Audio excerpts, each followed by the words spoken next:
ভালো সুপ্রিয় দর্শক, আপনারা দেখছেন আমরা এখন রয়েছি পানসানাপুরের কড়িকান্দি এবং ব্রাহ্মণ 2500-এর কৃষ্ণনদী ফেরিঘাটে। বলো বলো সবাই লাইক সাব করে দেন।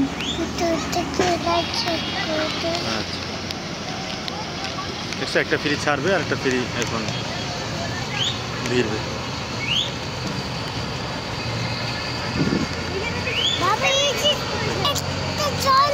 হ্যাঁ ট্রলার, হ্যাঁ তাই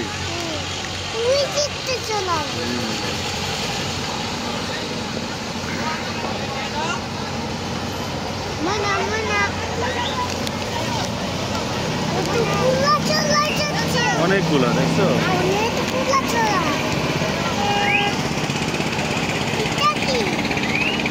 এটা ফেরি।